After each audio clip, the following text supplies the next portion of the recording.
This is just a quick video on the new 3902 from Kubota that I picked up. As you can see, my property is a work in progress. 39 horsepower tractor. Unfortunately, that makes it subject to emissions standards, at least in Canada. Sorry, the bugs are pretty bad.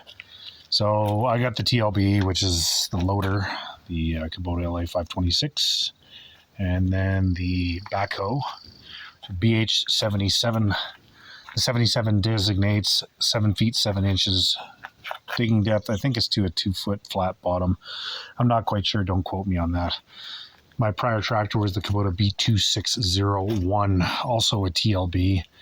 Fantastic little machine. However, my needs and expectations and requirements of a tractor have grown to exceed what the 26 horsepower 2 series framed tractor can do. It just rolled over 6 hours. I picked it up with like 5.5, so I've just kind of been putzing around with it. The control layout on these has changed substantially. It's basically like my B2601, but on steroids.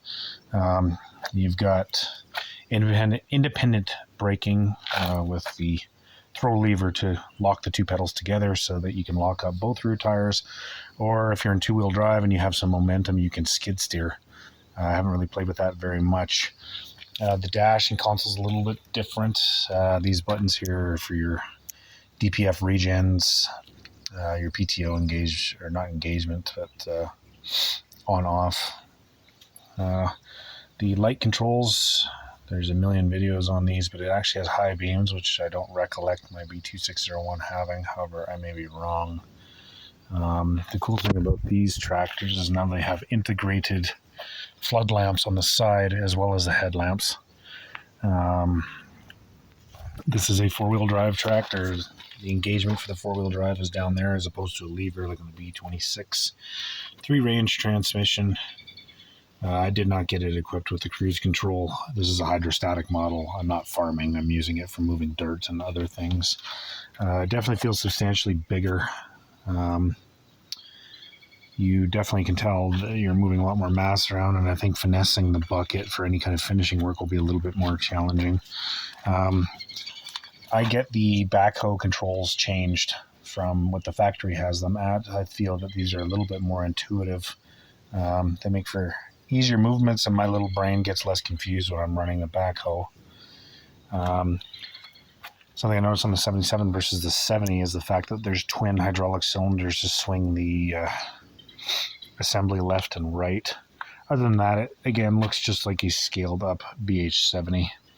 This has a 16-inch wide bucket, 4 teeth, as opposed to the foot-wide bucket that I got before. I like the idea of a 12-inch bucket because you're using a known measuring standard. But whatever, I'll get used to it.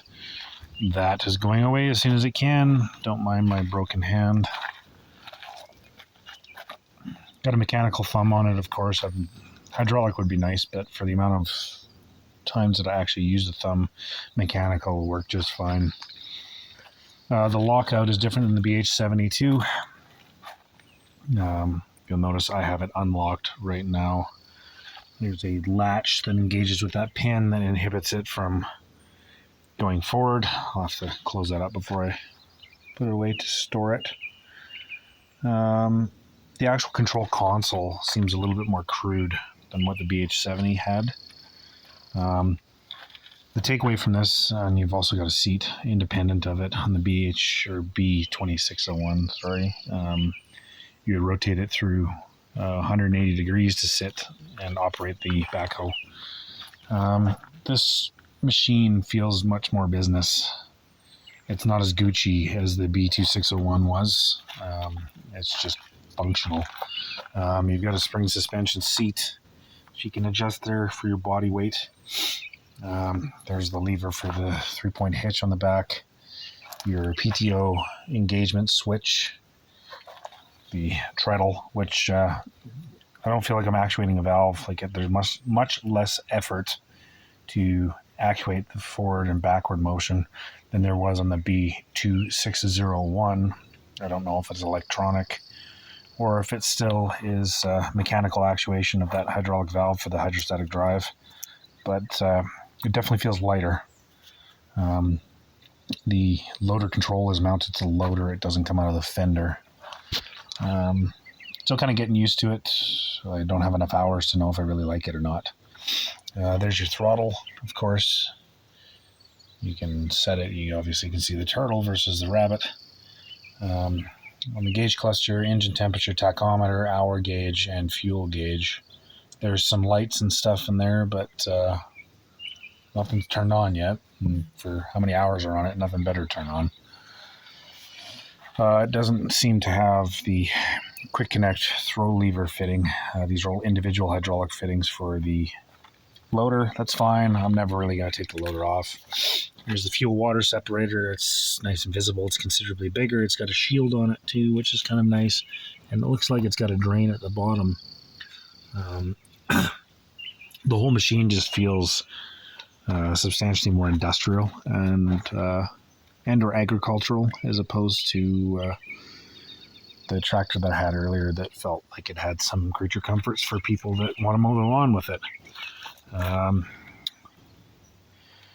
Got the industrial tires on it. I love those tires. They have a decent amount of traction. They're thick and durable.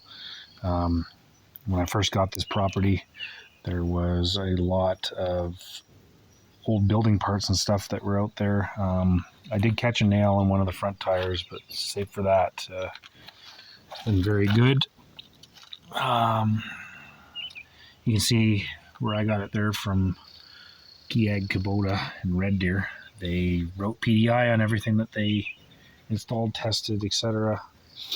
It's kind of nice to know that someone actually checked these things. There's a lot less room under the hood. I think this hood assembly would have to come off in order to do any substantial amount of engine work. But I hopefully won't need to worry about that. The bucket, considerably wider. I think it's a 66-inch bucket. It looks kind of small for the machine to me, because it's the same height as the B2601. It's just a wider bucket. I just have this straight cutting edge on it. Save for that, I'll do an update video once I get better with the actual controls and handling of the machine. At this point in time, at least, the main takeaway to me is the fact that it definitely feels like you're driving a heavier duty machine. That's it. Thanks for watching.